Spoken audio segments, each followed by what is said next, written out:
तो आज के पर्टिकुलर वीडियो में हम लोग लास्ट पार्ट जो है इलेक्ट्रोकेमिस्ट्री का, जो कि हम लोगों का क्या था, एप्लीकेशन ऑफ इलेक्ट्रोकेमिस्ट्री, इसको देखने वाले हैं। और यहीं से आपका चैप्टर खत्म भी हो जाता है ना, एप्लीकेशन ऑफ इलेक्ट्रोकेमिस्ट्री। अब आप कहेंगे कि सर ऐसा कोई टॉपिक तो पर्टिकुलर दिया नहीं है हम लोगों के सिलेबस में, तो फिर आप कैसे बता रहे हैं। देखिए, जो हम लोगों के सिलेबस में फ्यूल सेल है या फिर जो बैटरीज हैं या रस्टिंग है, वही है एप्लीकेशन इलेक्ट्रोकेमिस्ट्री का। ठीक है, तो उसी पर्टिकुलर चीज को हम लोग देखने वाले हैं। देखिए, इसमें क्या क्या आएगा हम लोगों का, एक तो आता है बैटरी, और क्या आता है हम लोगों का, दूसरा आएगा हम लोगों का फ्यूल सेल, और तीसरा हम लोगों का आ जाएगा रस्टिंग या कोरोजन। ठीक है, तो यही तीन टॉपिक आते हैं, इन्हीं तीनों टॉपिक को हम लोगों को डिस्कस करना है। मैं स्टार्ट करता हूं किसको, बैटरी को। ठीक, तो सबसे पहले बैटरी होता क्या है, अगर इसके बारे में हम लोग बात करें, तो आप अपने नॉर्मल लाइफ में बैटरी यूज कर ही रहे हैं। जिस डिवाइस से आप वीडियो देख रहे हैं, जैसे मोबाइल या लैपटॉप, उसमें भी बैटरी लगा हुआ है ना। और भी जो भी छोटे मोटे डिवाइसेस हैं, लाइक रिस्ट वॉच या नॉर्मल वॉच हो गया, है ना, तो उन सब में बैटरी लगता ही है। आपके घर का इन्वर्टर का बैटरी, वो भी एक टाइप का बैटरी हो गया। तो बैटरी एक ऐसा डिवाइस है, एक ऐसा इंस्ट्रूमेंट है, जिसके थ्रू हम लोग क्या करते हैं, केमिकल एनर्जी से इलेक्ट्रिकल एनर्जी जनरेट कराते हैं। ठीक है, तो मैं यहां पर लिखूंगा the device which is used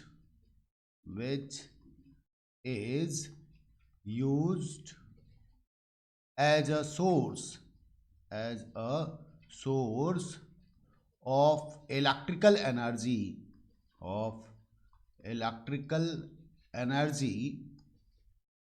by consumption of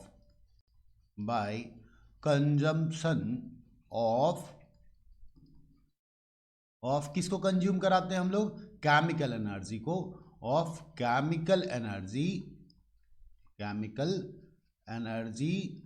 is called क्या बोलेंगे उसको आप, बैटरी। ठीक है, उसको हम लोग बैटरी बोल देंगे। अब ये जो बैटरी होते हैं ना बच्चे, ये दो टाइप के क्लास में हम लोग इसको बांट देते हैं। बैटरी दो टाइप से हम लोग बांट देते हैं, एक को हम लोग बोलते हैं प्राइमरी बैटरी, और दूसरे को हम लोग बोलते हैं सेकेंडरी बैटरी।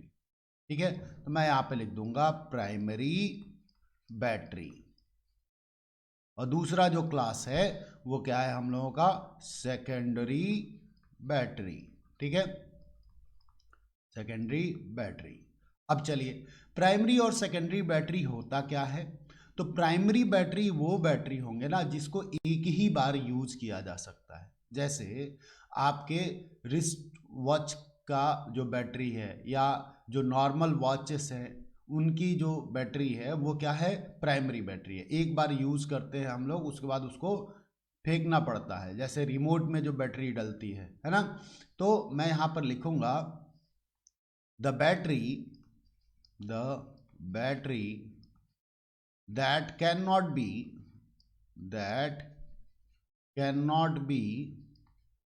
reuse।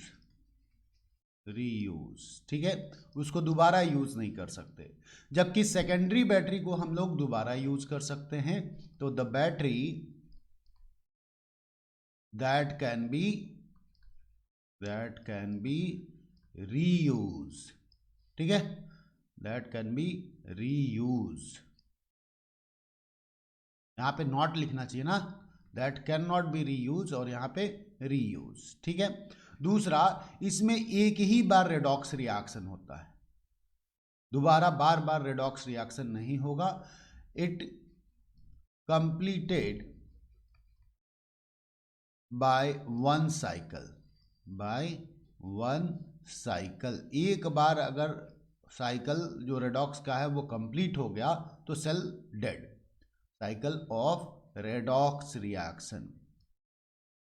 ठीक है, और इसके बारे में हम लोग लिखेंगे it never complete.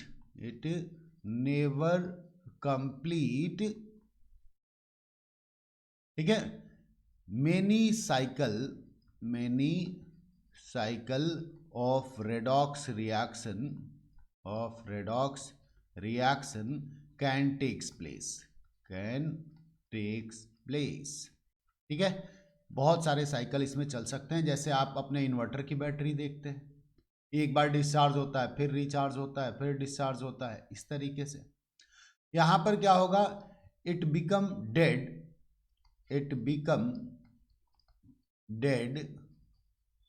After one complete use, after one complete cycle में लिख दे रहा हूं, कंप्लीट साइकिल। एक बार पूरी तरीके से आप यूज कर लिए तो दोबारा आप इसको यूज नहीं कर सकते हैं। जबकि यहां पे मेनी साइकिल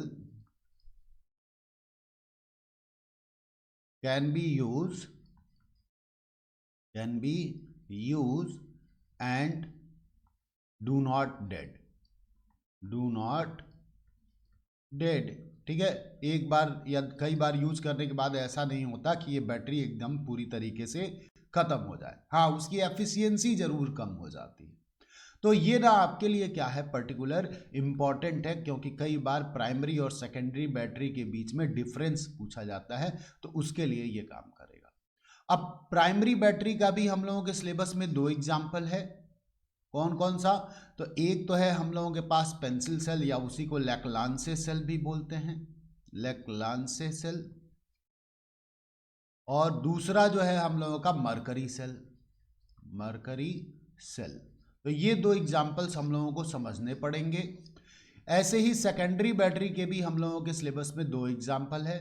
एक तो है लेड स्टोरेज बैटरी और दूसरा है निकल कैडमियम बैटरी। ठीक है, तो इन दोनों के 2-2 एग्जाम्पल हम लोगों के सिलेबस में है। एक एक करके हम लोग चीजों को समझ लें। ठीक, चलिए मैं फर्स्ट रीडिंग करूंगा प्राइमरी बैटरी का, कौन सा, लेक्लांसे सेल, या उसी को हम लोग क्या बोल देते हैं, ड्राई सेल भी बोलते हैं। ठीक है, तो ड्राई सेल और क्या, लेक्लांसे सेल। ठीक है, अब इस सेल में होता क्या है, जो लिखने वाली चीजें हैं 2-2 नंबर में इस टाइप के क्वेश्चंस बनते हैं। तो इसमें ना एक जिंक कंटेनर लेते हैं हम लोग, जेडन कंटेनर, जो कि किसका काम करता है, एज अ एनोड काम करता है। ठीक है, तो मैं यहां पर लिख देता हूं एनोड। ठीक है, यहीं पे हम लोग सामने फिगर भी बना लेते हैं, जिससे कि हम लोगों को चीजें क्लियर हो जाए। एक इस टाइप का कंटेनर हम लोग लेंगे, जो कि किसका बना हुआ रहेगा, जिंक का बना हुआ रहेगा। ठीक है, तो यहां पे मैं लिखूंगा जेडन कंटेनर कैसा काम कर रहा है भाई, तो एनोड के जैसा काम कर रहा है। और दूसरा जो पॉइंट है इसमें, हम लोग क्या करते हैं, ग्रेफाइट रॉड लेते हैं, जो कि किसका काम करता है, कैथोड का काम करता है। तो मैं यहां पे लिखूंगा ग्रेफाइट रॉड कैसा काम करेगा ये, तो कैथोड के जैसा काम करेगा। ठीक है, तो इसके बीच में ना ग्रेफाइट रॉड हम लोग एकदम बीचों बीच में, यहां पर आप अगर देखे हो तो ग्रेफाइट रॉड हम लोग यहां पर लगा देते हैं। ठीक है, जो आपके घर में रिमोट में जो सेल लगता है वो यही है। अब ये ध्यान रहे बच्चे कि जब भी ये सेल बनाया जाता है ना, तो ये दोनों ही एक दूसरे को टच नहीं करना चाहिए, और इस वजह से यहाँ पे हम लोग क्या करते हैं, एक पोरस पेपर लगा देते हैं कंटेनर और रॉड के बीच में, जिससे कि वो एक टच ना करें एक दूसरे को। क्लियर है। इसके बाद तीसरे नंबर पे हम लोग क्या करते हैं, इसमें इलेक्ट्रोलाइट भरते हैं। यहाँ पे मान लीजिए मैं इलेक्ट्रोलाइट ये भर दिया है। ठीक है, ये पूरा इलेक्ट्रोलाइट का पेस्ट भर देते हैं हम लोग। तो मैं यहाँ पे लिखूंगा ये क्या है भाई, तो पेस्ट ऑफ इलेक्ट्रोलाइट है, पेस्ट ऑफ इलेक्ट्रोलाइट। अब इसमें क्या क्या चीजें रहती हैं वो हम लोगों को लिखने की जरूरत है, क्योंकि वही तो काम का है। तो मैं यहाँ पे तीसरा पॉइंट लिखूंगा क्या, अमोनियम क्लोराइड। ठीक है, उसके अलावा और क्या ले लेते हैं हम लोग, जिंक क्लोराइड ले लेते हैं, ZnCl2।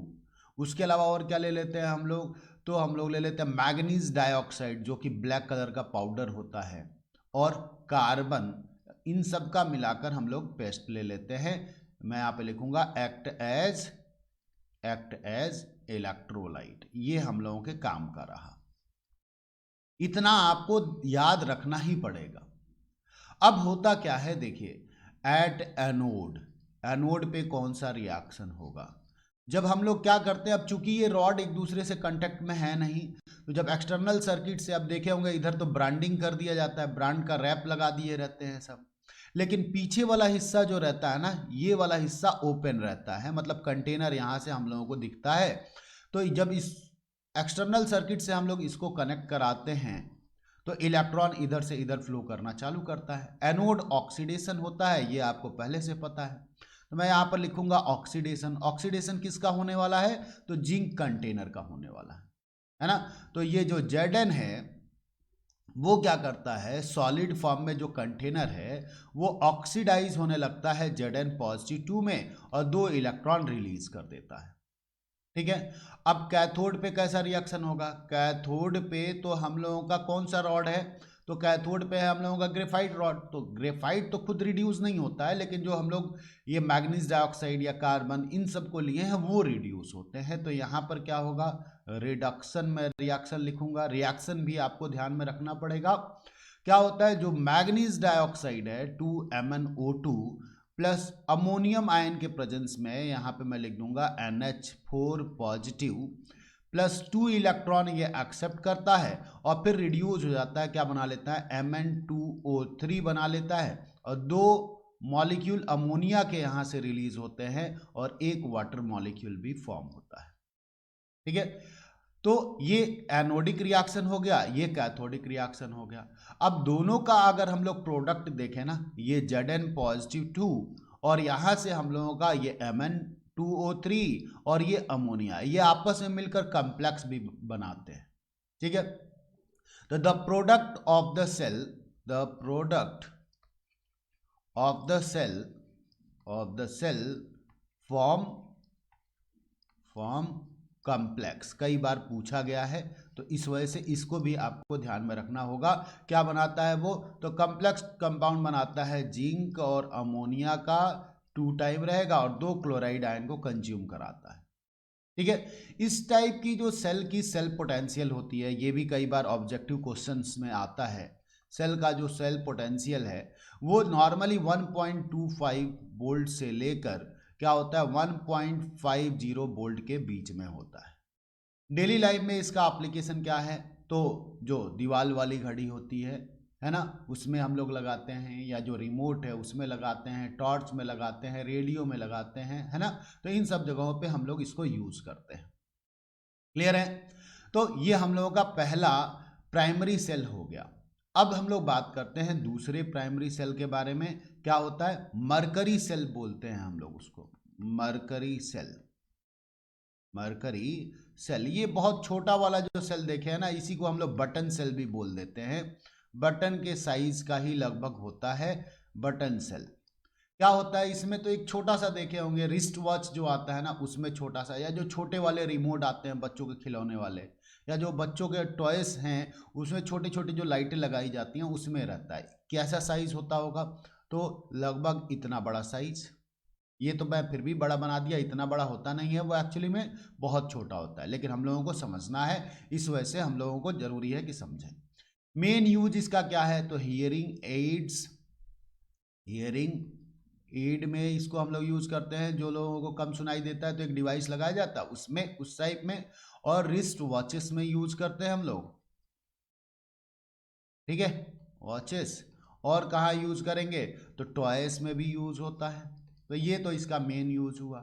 कैसा काम करता होगा, किस तरीके से, क्या फिनोमिना होता है, तो सबसे पहले अगर हम लोग बात करें एनोड की, तो एनोड में क्या होता है भाई, तो ये हम लोग एनोड में यहाँ पर भी लेते हैं जिंक कंटेनर ही, बस जिंक कंटेनर बहुत छोटा होता है तो कवरिंग कर देते हैं हम लोग स्टेनलेस स्टील से, वो चीज़ हम लोगों को लिखने की ज़रूरत है नहीं, है ना। तो यहाँ पे मैं क्या लिख दूंगा, Zn कंटेनर। अब इसी का ऑक्सीडेशन होगा। ठीक है, दूसरे नंबर पे अगर हम लोग बात करें कैथोड, क्या होता है इसमें, तो कैथोड यहाँ पर भी क्या होगा, हम लोगों का कार्बन रॉड ही होगा, यानी कि ग्रेफाइट रॉड। ठीक है, तो देखिए ये हम लोग यहाँ पे बीच में क्या करते हैं, ग्रेफाइट रॉड, और उसको भी सेपरेट करने के लिए हम लोग क्या कर लेते हैं, हम लोग सेपरेट करने के लिए पोरस पेपर यहाँ पे भी अरेंज कर देंगे। अब क्या हुआ है, यहाँ पर भी हम लोगों को बीच में कुछ ना कुछ इलेक्ट्रोलाइट लेना पड़ेगा। तो इलेक्ट्रोलाइट हम लोग लेते हैं, मरकरी का ऑक्साइड ले लेंगे और साथ में कोई ना कोई बेस ले लेंगे। इलेक्ट्रोलाइट मैं यहाँ पर लिखूंगा मर्क्यूरी का ऑक्साइड और साथ में KOH जनरली हम लोग लेते हैं पेस्ट। वो चीज़ यहाँ पे फिल कर देंगे और स्टेनलेस स्टील से पूरा कवर अप कर दिया जाता है इसको, ताकि ये हार्ड बना रहे। रिएक्शन कैसे होता होगा? अगर सेल की रिएक्शन की हम लोग बात करें तो एट एनोड हमेशा ऑक्सीडेशन ही होना है। तो मैं यहाँ पे लिखूंगा एट एनोड और ये हम लोगों का ऑक्सीडेशन। ठीक है, तो जो जिंक कंटेनर है वो ना KOH के प्रेजेंस में ऑक्सीडाइज हो जाता है। सबसे पहले आप बताइए KOH जो इलेक्ट्रोलाइट है वो किस में ब्रेक होगा? तो K पॉजिटिव, OH निगेटिव में, है ना।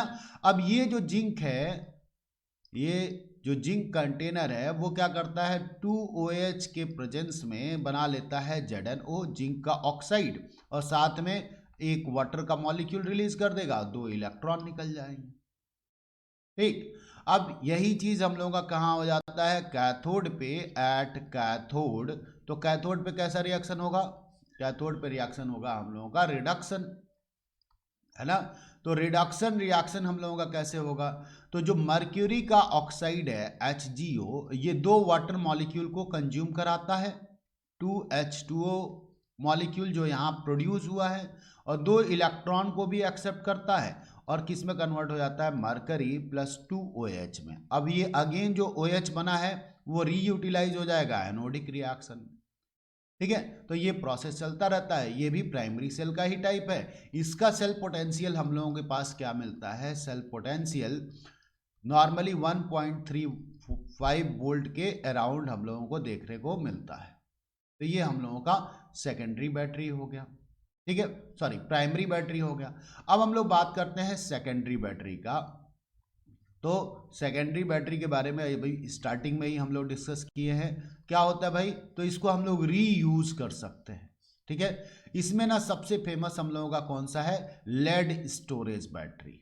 Lead storage battery. अब लेड स्टोरेज बैटरी के अंदर होता क्या है? तो जो आपकी इन्वर्टर की बैटरी है ना वो लेड स्टोरेज बैटरी है। ठीक है, इसको समझिए। तो सबसे पहले जो एनोड होता है ना, एनोड, वो एनोड होता है किसका? लेड का, Pb का। और जो कैथोड होता है हम लोगों के पास, वो कैथोड किसका होता है? तो लेड का ऑक्साइड हम लोगों को देखने को मिलता है, PbO2। ठीक है, और जो इलेक्ट्रोलाइट रहता है बहुत ही स्पेसिफिक इलेक्ट्रोलाइट, वो क्या रहता है? 38% H2SO4 सॉल्यूशन रहता है, 38% H2SO4 सॉल्यूशन। ठीक है, और सेल पोटेंशियल की भी मैं अगर बात करूं तो सेल पोटेंशियल यहां पर फिक्स है 2 वोल्ट पर कंपार्टमेंट। अभी कंपार्टमेंट क्या होता है अभी हम फिगर बनाएंगे, आपको क्लियर हो जाएगा। 2 वोल्ट पर कंपार्टमेंट। तो अगर मान लीजिए हमको 12 वोल्ट की बैटरी बनानी है ना, तो हम कितने कंपार्टमेंट लेंगे? 6 कंपार्टमेंट लेंगे। मैं एक रफ फिगर बनाता हूं जिससे आपको चीजें और अच्छे से क्लियर हो।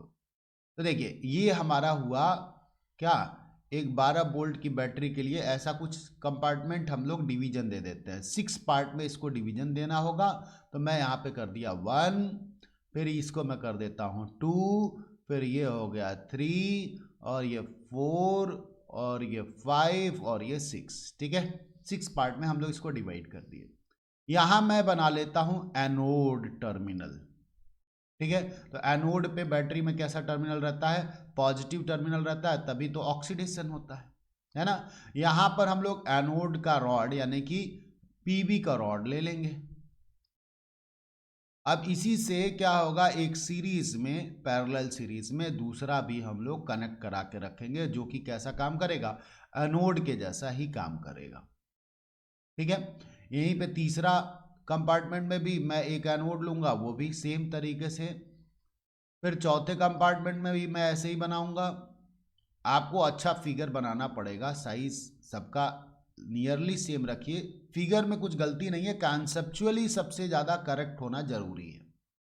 कंसेप्ट को समझेंगे तो सारी चीज़ें आसान हो जाती हैं। तो ये हम लोगों का एनोड में बना दिया 6। अब यहीं पे हम लोग लेते हैं दूसरे तरफ, दूसरे टर्मिनल में मैं यहाँ पे लिख देता हूँ कैथोड। ठीक है, ये हो गया कैथोड, और इसका भी सीरीज में हम लोगों को कनेक्ट करना पड़ेगा। तो हर कंपार्टमेंट में एक एक कैथोड भी हम लोग डालेंगे। ये हम लोगों का हो गया कैथोड इस टर्मिनल का, फिर यहाँ पे भी हम लोग लगाएंगे, तो ये हम लोगों का इधर हो गया, फिर यहाँ से यहाँ पे भी हम लोग कनेक्ट करा देंगे। पैरेलली सब एक दूसरे से जुड़े हुए रहेंगे। ये कैथोड हो गया, इस कंपार्टमेंट का भी ये हो गया, और इस कंपार्टमेंट का भी ये हो गया। मतलब अब हम लोगों का 12 वोल्ट का बैटरी बन के तैयार। अब इसमें ना हम लोग सॉल्यूशन डालेंगे, सॉल्यूशन डाल देते हैं हम लोग कौन सा, तो यहाँ पर मैं लिख दूंगा 38% H2SO4 सॉल्यूशन। ठीक है, ये हम लोगों का इलेक्ट्रोलाइट रहता है। ऊपर से ना क्या करते हैं ये लोग, प्लास्टिक से कवर कर देते हैं, बस एनोड और कैथोड बाहर निकला हुआ रहता है, बाकी सारा सेटअप अंदर। अब रिएक्शन कैसे होता होगा, तो मैं यहाँ पे लिखूंगा एट एनोड। एनोड पे क्या होना है भाई, ऑक्सीडेशन होना है, ऑक्सीडेशन। तो सबसे पहले ना आपको इलेक्ट्रोलाइट के बारे में पता है, H2SO4 कैसे ब्रेक होता है, तो 2H positive plus sulphate negative 2 में, है ना। अब यहां से एनोड जो है हम लोगों का Pb जो है वो अपटेक करता है किसका, सल्फेट आयन का, SO4 नेगेटिव 2 आयन का, और क्या बना लेता होगा, तो Pb पॉजिटिव 2 में जाएगा, तभी सल्फेट से रिएक्शन करेगा, तो यहां पर 2 इलेक्ट्रॉन लेड ने बाहर निकाल दिया। ठीक है, अब एट कैथोड क्या होगा, एट कैथोड, तो कैथोड पे रिडक्शन रिएक्शन होता है हमेशा ही, तो यहां पर रिडक्शन होगा। अब देखिए जब रिडक्शन होगा तो जो PbO2 था ना वो क्या करेगा, एक और सल्फेट आयन को कंज्यूम कराएगा, सल्फेट नेगेटिव 2, और 2 इस सल्फेट का और 2 इस सल्फेट का, यानी कि 4 हाइड्रोजन का भी अपटेक करेगा। तो मैं यहाँ पर 4H पॉजिटिव लिख देता हूँ और 2 इलेक्ट्रॉन लिख दूंगा, ये क्या बना लेगा, तो PbSO4 बना लेता है।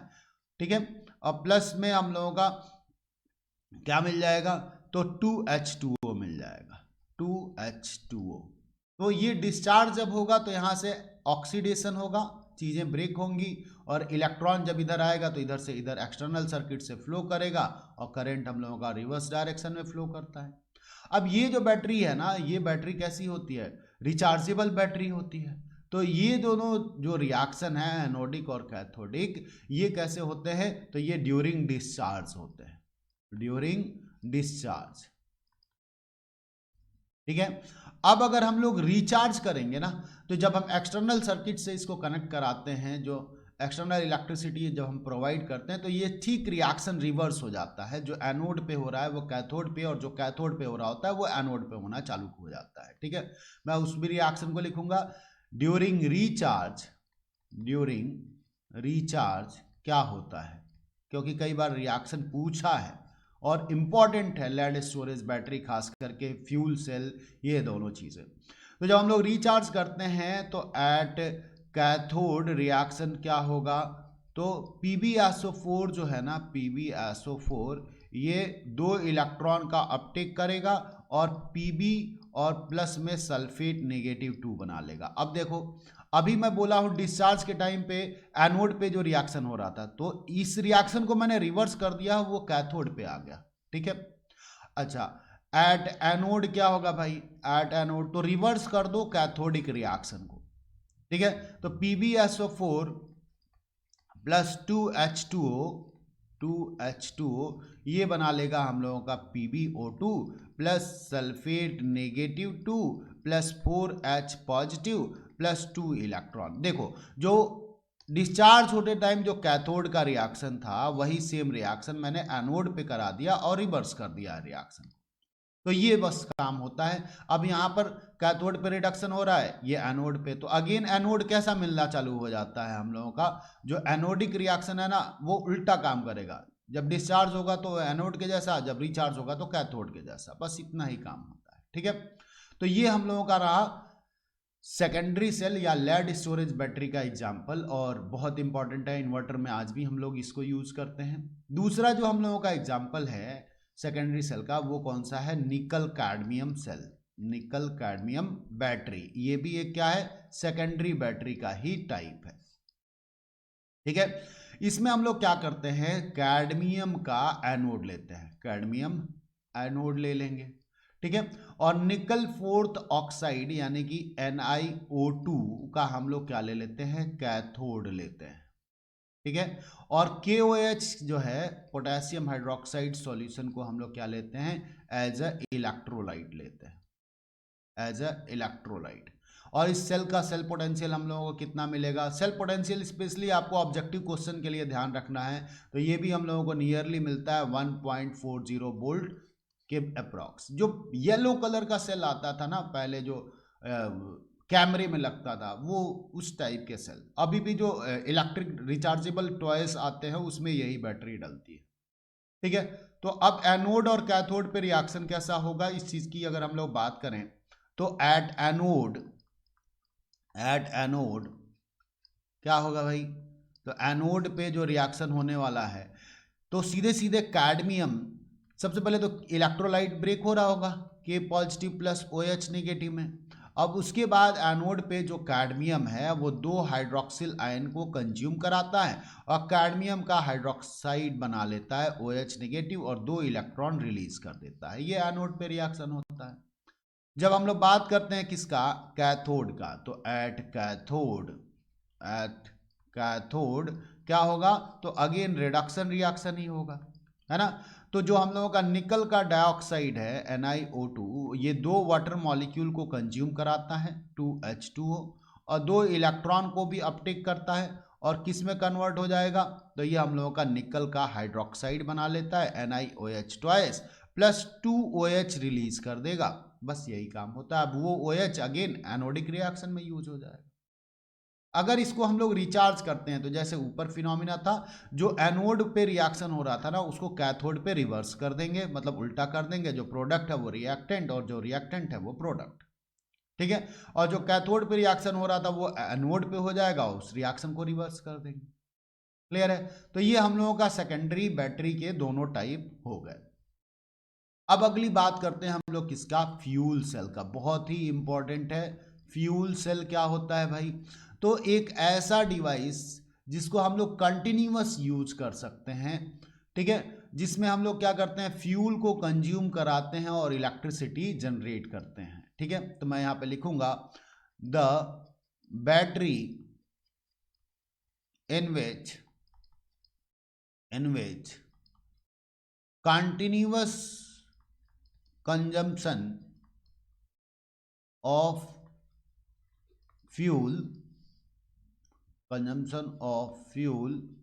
we generate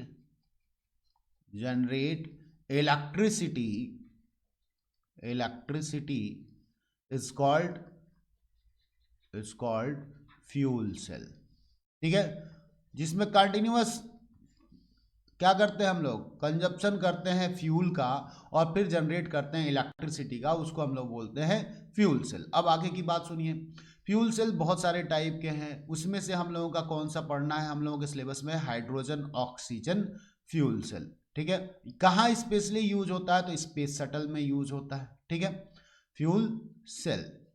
चलो, अब हाइड्रोजन ऑक्सीजन फ्यूल सेल में क्या होता है, तो हम लोग एक कंटेनर इस टाइप का रहेगा। ठीक है, इसमें 2 ग्रेफाइट का रॉड ले लेते हैं हम लोग। ये हम लोगों का एक ग्रेफाइट रॉड हो गया और दूसरा हम लोगों का ये भी ग्रेफाइट रॉड हो गया। ठीक है, अब यहाँ पर हम लोग क्या करते हैं, इनलेट लगाते हैं। इनलेट यहाँ से मैं एक पास करूँगा और यहाँ से भी एक पास करने के लिए इनलेट लगाऊंगा। तो यहाँ पर हम लोग हाइड्रोजन गैस पास कराएंगे H2 गैस, और इधर से हम लोग क्या करेंगे, O2 गैस पास कराएंगे, O2 गैस। तो यहाँ पर एक सिलेंडर कनेक्ट करा देते हैं जो इस तरीके से O2 का सिलेंडर रहेगा, और यहाँ पे हम लोग एक सिलेंडर पास कर कनेक्ट करा देते हैं जो हाइड्रोजन गैस का रहेगा। इसमें कैटलिस्ट की जरूरत पड़ती है, ये हम लोगों का एनोड का काम करेगा, ये कैथोड का। तो ये मैं यहाँ पे लिख दिया एनोड टर्मिनल और ये मैं लिख दिया कैथोड टर्मिनल।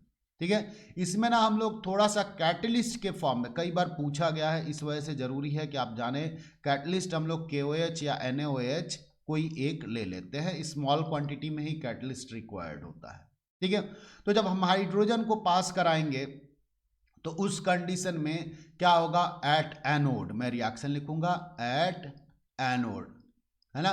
एनोड पे हमेशा क्या होता है, ऑक्सीडेशन होता है, आपको पता है। ये हाइड्रोजन जो हम लोग पास कराए हैं ना, ये हाइड्रोजन KOH के प्रेजेंस में क्या होने लगता है, ऑक्सीडाइज होने चालू हो जाता है। सबसे पहले जो कैटलिस्ट है वो कुछ ना कुछ ब्रेक हुआ होगा, KOH gives K positive plus OH negative, इसमें कोई नई बात तो है नहीं।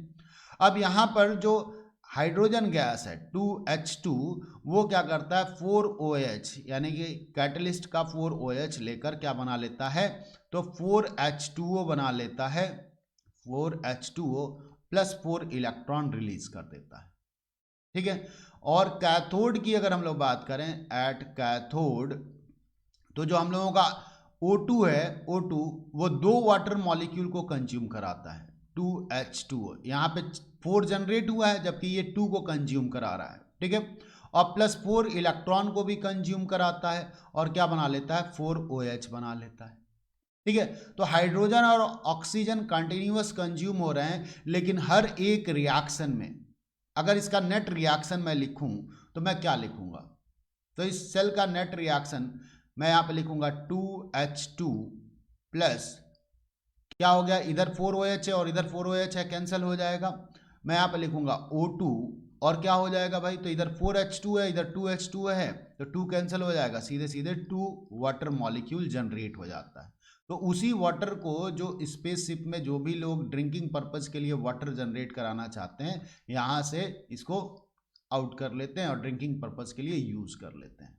तो ये पूरा फिनोमिना होता है किसका, फ्यूल सेल का। क्लियर है। चलो अब लास्ट टॉपिक हम लोगों का बच गया, रस्टिंग और कोरोजन, ठीक है। कोरोजन बेसिकली हर मेटल में, हर सबस्टेंस में होता है। रस्टिंग पर्टिकुलर हम लोग आयरन के लिए, टर्म के लिए यूज करते हैं, ठीक। तो देखिए जो एटमॉस्फेरिक गैसेस हैं, रस्टिंग में क्या होता है या कोरोजन में क्या होता है, जब किसी मेटल का कंटिन्यूअस डिग्रेडेशन होना चालू हो जाए, क्यों, ड्यू टू रेडॉक्स रिएक्शन, और वो भी किसके वजह से, जो एटमॉस्फेरिक गैसेस हैं उनके वजह से। तो मैं यहां पे लिखूंगा continuous degradation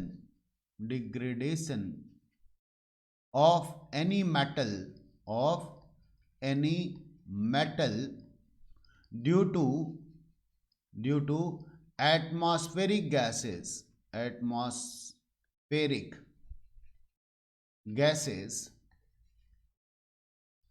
by redox reaction is called corrosion, ठीक है। उसको हम लोग क्या बोल देते हैं, कोरोजन बोल देते हैं। विथ रिस्पेक्ट टू आयरन हम लोग क्या बोल देते हैं उसको, इट इज कॉल्ड क्या बोलेंगे, तो रस्टिंग बोल देंगे, रस्टिंग, ठीक है। चलिए अब इसमें होता क्या है, तो जैसे मान लीजिए मैं अगर बात करूं, हमारे पास ऑक्सीजन है, हमारे पास एटमॉस्फेरिक में सल्फर डाइऑक्साइड भी है, कार्बन डाइऑक्साइड भी है, कुछ मॉइस्चर भी है। तो ये आपस में क्या करते हैं ना, कंबाइन करके क्या कर लेते हैं, तो रस्टिंग कराने के लिए कैपेबल हो जाते हैं। वैसे तो इसमें से हर गैस इंडिविजुअली रस्टिंग करा सकता है, क्योंकि सब के सब ऑक्सीडाइजिंग एजेंट के जैसे काम कर सकते हैं, लेकिन इसमें से ना कई सारे फिनोमिना, मतलब हर टाइप के रिएक्शन वेल नोन है, कोई स्पेसिफिक नहीं है कि रस्टिंग के लिए रीजन क्या है। लेकिन जो सबसे फेमस है क्या हो जाता है भाई, तो जो आयरन है ना, आयरन Fe, वो क्या करता है, ऑक्सीजन के प्रेजेंस में Fe2O3 बनाता है, Fe2O3 जो कि ब्राउन कलर का होता है, और इसी वजह से हम लोगों को रस्टिंग देखने को मिलता है। इसके अलावा और क्या है, तो रस्टिंग के लिए हम लोग एक और बहुत वेल नोन रिएक्शन है कि जो कार्बन डाइऑक्साइड है वो वाटर वेपर से रिएक्शन करता होगा या मॉइस्चर से रिएक्शन करता होगा और H2CO3 बना लेता है, जो कि कार्बोनिक एसिड है। और कार्बोनिक एसिड है तो थोड़ा सा एसिडिक नेचर भी हो गया। तो अब ये जब क्या करेगा, H2CO3 in the presence of iron, ये क्या बनाता है, तो Fe2O3 बना लेता है, जो कि ब्राउन कलर का होगा। हाइड्रोजन गैस भी निकलता है और कुछ अमाउंट में कार्बन डाइऑक्साइड भी निकल जाता है डिकम्पोजिशन से। तो इसके वजह से भी ब्राउन कलर और ये वाइट स्पॉटिंग के लिए बोला जाता है कि हाइड्रोजन गैस रिस्पॉन्सिबल है। ठीक है, तो बहुत सारे रस्टिंग के कंसेप्ट हैं। मेनली एनसीईआरटी का जो रिएक्शन है वो यही है कि आप इसको बैलेंस कर लें। मैं यहाँ पे 2 कर लेता हूँ, ठीक, और मैं यहाँ पे एक्चुअली में मैं इसको क्या कर दूंगा, 4 कर लेता हूँ। ठीक है, बैलेंसिंग हम लोग देख लें तो ये 4 Fe हो गया, यहाँ से मैं 2 Fe2O3 कर लेता हूँ। अब यहाँ पे मैं क्या कर लूँगा, 3 इंटू 2 6 हो गया, तो मैं ये 3 कर लूँगा, काम हो जाएगा हम लोगों का, है ना। तो ये सबसे फेमस वाला रिएक्शन है। अब चलिए, रस्टिंग से और कोरोजन से क्या होता है, मेटल का डिग्रेडेशन कंटिन्यूअस स्टार्ट हो गया। उससे अगर प्रिवेंशन करना है ना, कई बार प्रिवेंशन के लिए क्वेश्चन आया है कि आप प्रिवेंशन कैसे करेंगे। तो प्रिवेंशन में आप क्या कर सकते हैं, पेंटिंग कर सकते हैं, गैल्वेनाइजेशन कर सकते हैं, दूसरे मेटल को लगा दीजिए, वो ऑक्सीडाइज होना चालू हो जाए तो ये मेटल प्योर हो जाएगा। ठीक है, ऑयलिंग कर सकते हैं, ऑयलिंग एंड ग्रीसिंग। ठीक है, तो ये सब तरीका है जिससे हम लोग क्या करते हैं, प्रिवेंशन करते हैं रस्टिंग और कोरोजन को। अब हम लोगों का चैप्टर जाके पूरी तरीके से फाइनल हो गया है। अगली क्लास में बहुत इंपॉर्टेंट जो प्रीवियस ईयर्स के आए हुए क्वेश्चंस हैं उसको देखेंगे, उसके बाद अगले चैप्टर में बढ़ेंगे। ठीक है।